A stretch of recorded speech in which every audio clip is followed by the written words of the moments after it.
Terima kasih kepada Tuan dan Nyonya yang masih setia dengan Tuan Wira Darmadi. Untuk mendukung Desiana Channel agar terus berkembang, silakan subscribe, like, komen dan share video cerita ini. Terima kasih Tuan dan Nyonya. Kebaikan Tuan dan Nyonya akan saya balas di kehidupan selanjutnya. Silahkan Tuan dan Nyonya menikmati lanjutan cerita dari sebelumnya. Bab 998. Bahkan sebelum matahari tenggelam di hari pertama, Yuda telah berhasil menaklukkan satu kota dan menawan hampir 20.000 orang. Ini merupakan kerugian besar bagi keluarga Juwanto. Namun, Kumar masih belum mengetahui tentang semua ini. Pada saat ini, dia sedang menunggu kedatangan semua orang dengan bahagia, berharap mereka akan datang dengan membawa Yuda. Lepaskan orang-orang ini ke penjara di kota perbatasan dan tunggu perintah selanjutnya, kata Yuda tanpa banyak basa-basi. Kemudian, dia memimpin pasukannya yang sedang bersemangat untuk melanjutkan penyerangan. Hingga saat senja, seluruh wilayah di Provinsi Nasaka sudah dikuasai oleh Yuda. Pada akhirnya, Kumar baru mengetahui berita ini. Apa? Yuwono berkhianat. Semua 30.000 pasukan kita ditahan dan Provinsi Nasaka tidak ada yang berjaga. Kumar terperanjat mendengarnya. Ini baru satu hari, Provinsi Nasaka malah sudah kehilangan kendali. Ini, kenapa bisa begini? Ayah, kita baru dapat kabar. Semalam Yuda memimpin 30.000 pasukan untuk menyerang kota di Provinsi Nasaka di dini hari dan menangkap Yuwono. Semua surat darinya adalah surat palsu dari Yuda. Semua ini demi menipu kita mengutus 30.000 pasukan ini. Setelah mengetahui berita ini, Gibran merasa sangat terkejut. Yuda ternyata sangat kuat. Hanya dalam waktu yang sangat singkat, dia berhasil menguasai seluruh wilayah di Provinsi Nasaka. Kecepatan dan kekuatannya sungguh luar biasa. Bahkan Kumar sendiri juga tidak pernah membayangkan bahwa hasilnya akan seperti ini. Ini benar-benar di luar dugaan. Ratu benar-benar mencari orang yang sangat hebat. Yuda mewarisi kemampuan ayahnya yang luar biasa. Aku benar-benar nggak menyangka dia akan mengambil alih Provinsi Nasaka dalam waktu satu hari. Tapi nggak apa-apa, perbatasan Provinsi Nasaka adalah wilayah terluar. Aku memang menempatkan zona konflik di sana. Jadi, apa artinya kalau dia bisa mendapat wilayah itu? Selama provinsi Sebra dan Hanula tidak disentuh, Kerajaan Nuala nggak akan bisa berbuat apapun pada kita. Kerajaan Nuala nggak punya pasukan sebanyak itu untuk berjaga di perbatasan Provinsi Nasaka. Setelah Yuda mundur nanti, tempat itu akan kembali menjadi milik kita. Sampaikan perintahku, perketat pengawasan, jangan sampai Yuda memasuki Provinsi Hanula. Perintah Kumar sambil mendengus. Setelah mendapat perintah, Provinsi Hanula segera menyiapkan lebih banyak pos yang dijaga oleh para prajurit. Yuda juga menyadari bahwa dia tidak mungkin mengalahkan keluarga Juwanto. Meskipun pasukannya terlatih dengan baik, perbedaan jumlah kedua belah pihak terlalu besar. Yang bisa dia andalkan hanyalah 30.000 pasukan ini. Namun, Yuda tampaknya tidak khawatir.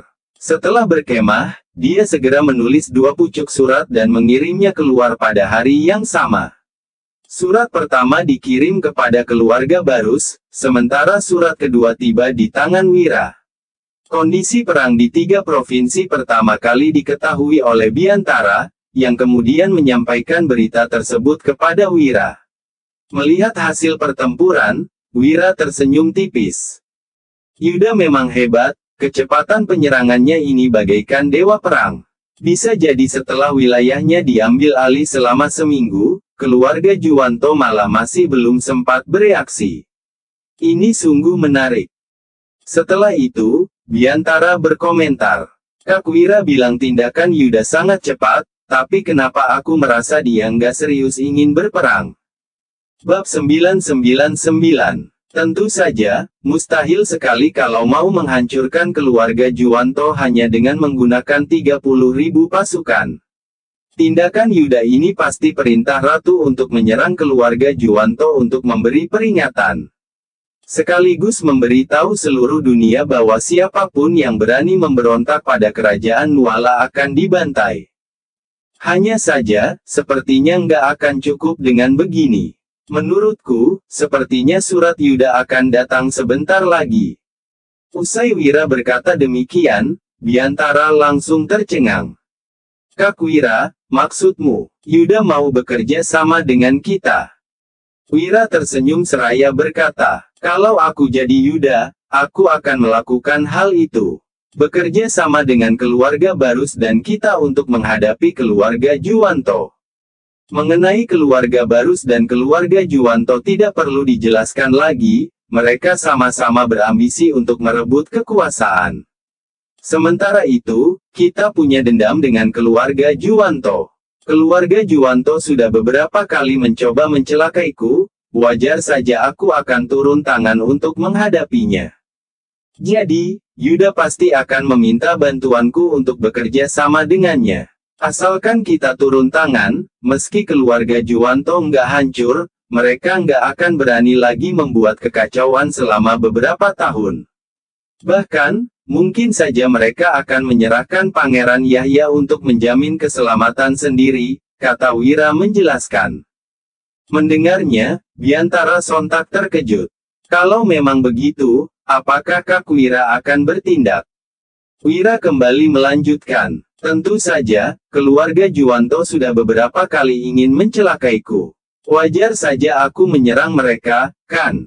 Hanya saja, segala sesuatu nggak boleh dilakukan secara berlebihan. Cara yang kita tunjukkan juga nggak boleh terlalu banyak. Kalau nggak, kita malah akan menjadi ancaman bagi kerajaan. Tunggu saja, surat itu pasti akan tiba malam ini. Begitu Wira selesai bicara, surat merpati itu tiba-tiba datang. Biantara merasa sangat kaget. Setelah dibuka, ternyata isinya sesuai dengan dugaan Wira. Biantara benar-benar kagum terhadapnya. Kak Wira, sesuai dugaanmu, Yuda ingin kita membantunya. Wira tersenyum sambil berpikir, Yuda benar-benar makin licik saja, apa dia belajar dariku? Iya. Selanjutnya, Wira berkata, kalau begitu, kita utus 1000 orang ke sana. Tapi peran kita di sana bukan untuk berperang secara langsung, melainkan untuk melakukan penyergapan. Mendengar perintahnya, Biantara langsung mengerti maksud Wira. Kalau begitu, aku akan bawa orang ke sana sendiri. Wira tidak menolak usulan Biantara. Berbicara mengenai kemampuan berperang, Biantara bisa dibilang cukup andal. Bagaimanapun, dulu dia adalah pemimpin pasukan di Agrel. Tentu saja, Hasan juga bisa pergi. Mengingat dia adalah mantan pasukan pribadi Dirga yang memiliki banyak pengalaman. Namun, Wira tidak ingin Hasan turun tangan sendiri, sehingga dia mengutus Biantara. Biantara juga tidak membawa terlalu banyak pasukan. Sebagian besar adalah anggota dari jaringan mata-mata. Meski tidak bisa menimbulkan kerusakan yang terlalu besar, tetap saja bisa membuat keluarga Juwanto kewalahan. Setelah itu, Wira langsung membalas surat Yuda. Pada saat bersamaan, keluarga Barus juga menerima surat yang sama. Dibandingkan dengan isi surat Wira, surat untuk keluarga Barus terkesan lebih segan. Setelah membaca surat ini, Sigra menyuruh Farel untuk menemuinya. Farel, menurutmu bagaimana kita harus menangani surat dari Yuda ini? Sigra tersenyum lebar, tetapi dalam hatinya telah membuat keputusan. Farel melihatnya sekilas dan merenung sejenak. Setelah itu, dia berkata, Ayah, keluarga Juwanto masih belum bisa dihancurkan untuk saat ini. Meski tutur bicara Yuda sangat tulus di surat ini, kita hanya bisa menekan keluarga Juwanto untuk sementara. Sebab, kita masih berharap keluarga Juwanto bisa mengalihkan semua perhatian. Sigra tertawa terbahak-bahak. Benar sekali, Farel. Dengan menggunakan keluarga Juwanto sebagai senjata, kita baru bisa terbantu untuk melawan bibimu. Tapi, tindakan Yuda ini juga sebenarnya hanya untuk mengetes. Mungkin bibimu sudah memberitahunya mengenai masalah perpecahan kita. Sebenarnya, memang begitulah maksud Yuda mengirimkan surat ini. Dia memang sudah bisa menebak isi hati keluarga Barus, tetapi dia masih tetap ingin mengujinya. Baik keluarga Barus nantinya memutuskan untuk membantu ataupun tidak, Yuda tetap akan bisa mengambil tindakan yang sesuai. Hal ini sangat penting bagi Yuda dan juga kerajaan Nuala. Kalau begitu kita bantu dengan sederhana saja. Tanya Farel seraya mengedipkan matanya. Sigra tersenyum mendengar pertanyaannya. Bab 1000. Di kota perbatasan, Yuda sedang duduk di dalam tenda militer sambil melihat buku strategi. Tiba-tiba, seorang prajurit masuk dengan tergesa-gesa sambil membawa selembar surat. Laporan, Jenderal Yuda, ada surat dari Tuan Wahyudi, kata prajurit itu. Mendengar laporan itu, ekspresi Yuda langsung menjadi gelisah. Dia buru-buru bangkit seraya melambaikan tangannya ke arah prajurit itu dan mendesak. Cepat bawa kemari, biar aku lihat. Baik, Jenderal. Prajurit itu segera mendekat dan memberikan surat itu kepada Yuda. Melihat isi surat, Yuda merasa senang bukan main. Baguslah, Tuan Wahyudi akhirnya setuju untuk membantu kita. Pada saat ini, Wakil Jenderal yang berdiri di samping Yuda dengan wajah panik bertanya dengan heran, Jenderal, maksud Anda, Tuan Wahyudi mau turun tangan membantu kita menangani masalah ini? Benar sekali, balas Yuda dengan kegirangan. Aku percaya, kalau Tuan Wahyudi membantu, kita pasti akan bisa menang kali ini. Mendengar ucapannya, ekspresi sang Wakil Jenderal Zabit tampak serius. Setelah terdiam sejenak, dia bertanya dengan hati-hati. Jenderal, bagaimana Tuan Wahyudi mau membantu kita? Dia tidak memberikan satu pasukan pun pada kita. Apakah hanya dengan ucapannya saja bisa membuat kita menang? Usai mengatakan hal itu, ekspresi Zabit kembali terlihat serius. Saat ini adalah masa-masa kritis, mereka tidak boleh terus menunda-nunda lagi. Namun, tidak terlintas kepanikan sama sekali pada wajah Yuda. Dia malah menjawab dengan tersenyum tenang. Hehe, nggak masalah.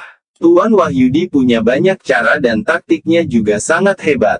Kalau dia setuju untuk membantu kita, aku percaya dia punya cara lain meskipun nggak mengirimkan pasukan secara langsung. Lantaran Yuda sudah berkata demikian, Zabit juga tidak berani banyak bertanya lagi.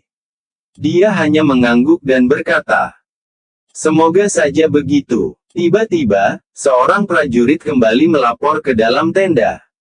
Jenderal, ini adalah surat dari keluarga Barus, silakan Anda periksa.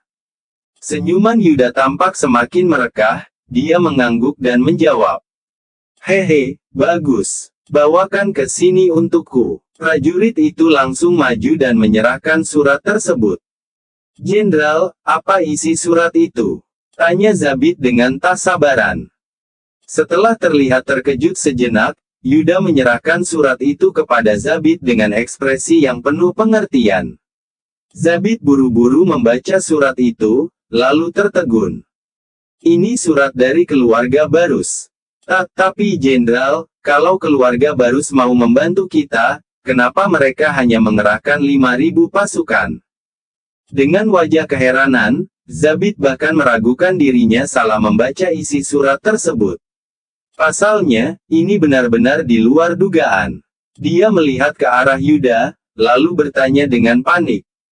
Jenderal, apakah keluarga Barus benar-benar berniat membantu kita?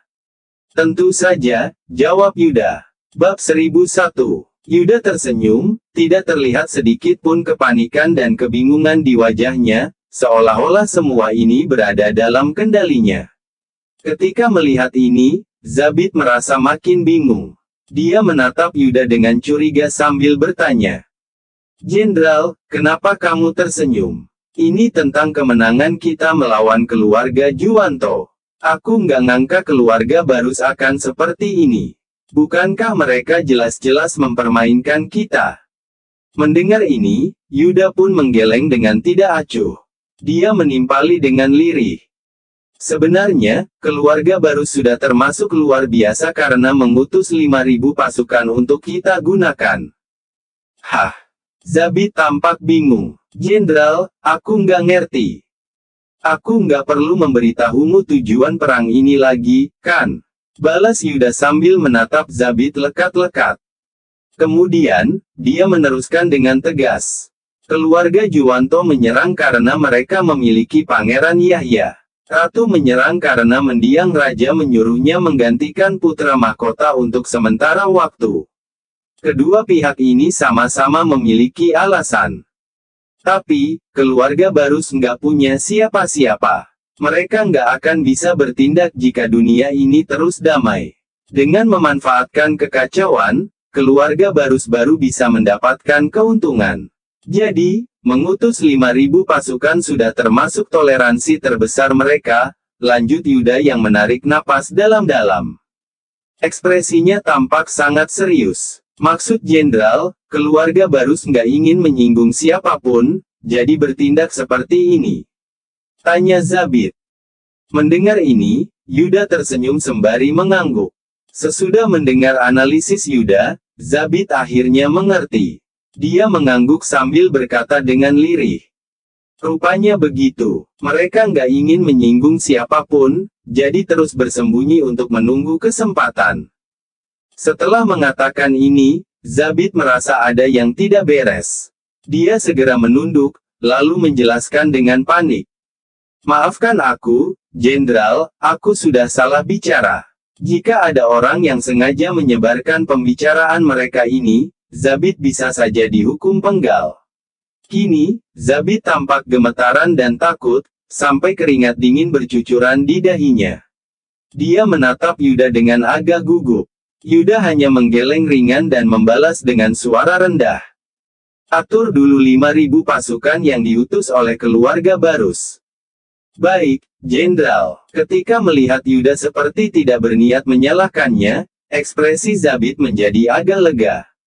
Dia menepuk-nepuk bibirnya sendiri dengan frustrasi. Lain kali, dia tidak boleh berbicara selancang itu lagi. Tidak berselang lama, Yuda selesai menuliskan surat tantangan kepada Kumar.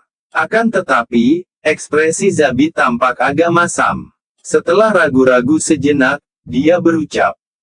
Jenderal, dengar-dengar Kumar telah mengumpulkan 50.000 pasukan untuk melawan kita.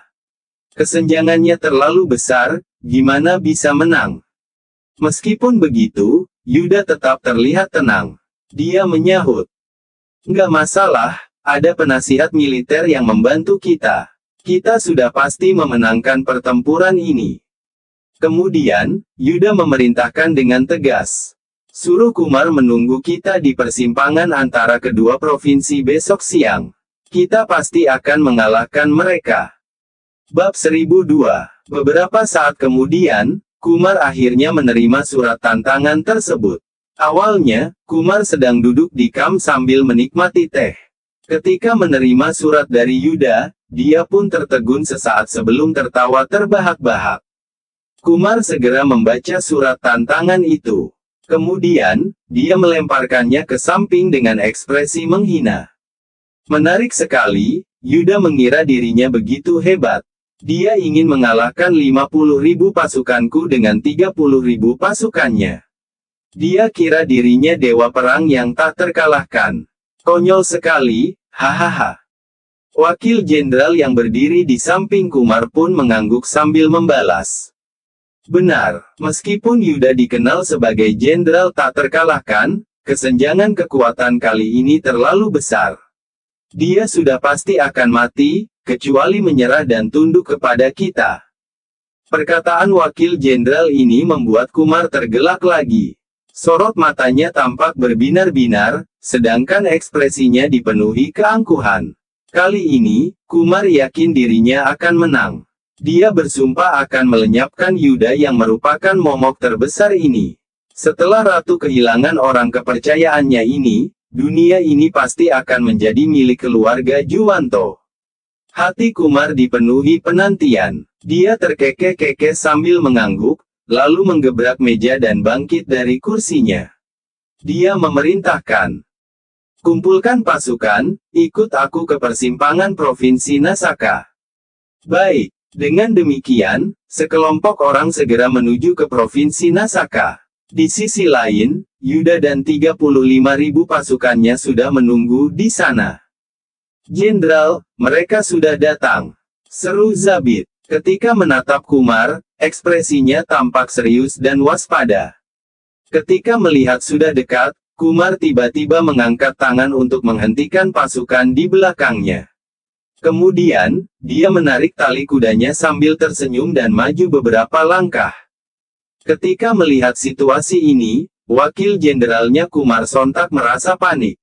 Dia ingin maju, tetapi Kumar melambaikan tangan, sebagai isyarat untuk diam di tempat. Yuda ikut maju beberapa langkah. Dia menatap Kumar dengan ekspresi serius.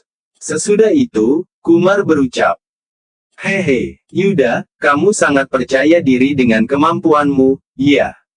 Kumar tersenyum angkuh sambil meneruskan, "Karena pencapaianmu yang begitu luar biasa, kamu kira bawahanmu juga sepertimu.